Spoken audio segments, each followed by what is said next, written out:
મોરબીના સનાળા બાયપાસ નજીક લોકમેળામાં ગુજરાતી ફિલ્મનું શૂટિંગ યોજવામાં આવ્યું હતું। આ ફિલ્મનું નામ કરમ, કિસ્મત અને કુદરત છે। ગુજરાતી ફિલ્મ પુનર્જન્મ અને શ્રદ્ધા પર આધારિત છે। ફિલ્મના પ્રોડ્યુસર છગનભાઈ પ્રજાપતિ તથા ડિરેક્ટર મનોજ નથવાણી સાથે કલાકાર જીત ઉપેન્દ્ર, વૃંદા બ્રહ્મભટ્ટ, આશા પંચાલ, જીતુ પંડ્યા સહિતના અભિનયના ઓજસ પાથરી રહ્યા છે। લોકમેળામાં ફિલ્મના શૂટિંગને નિહાળવા મોટી સંખ્યામાં લોકો ઉમટી પડ્યા હતા। અહેવાલ રવિ મોટવાણી, મોરબી।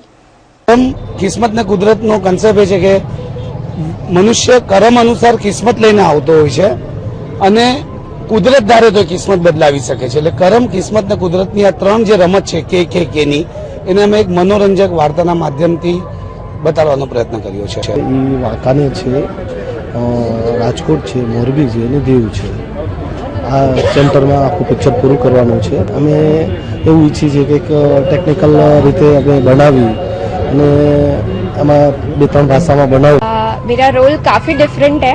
मैं एक बाहर से आई हुई लड़की हूँ और यहाँ के कल्चर से भी कनेक्टेड हूँ और बहुत इंटरेस्टिंग रोल है। मैंने अभी रिसेंटली साथिया किया था जो स्टार प्लस पे आता है एंड हाँ, मैं प्रिंट्स वगैरह भी बहुत कर चुकी हूँ। यस, इस फिल्म में अलग ये है कि फर्स्ट ऑफ ऑल पुनर्जन्म सब्जेक्ट हमने कभी ट्राई नहीं किया। गुजराती में तो मेरे ख्याल से शायद ये मेरा फर्स्ट पुनर्जन्म वाला सब्जेक्ट है।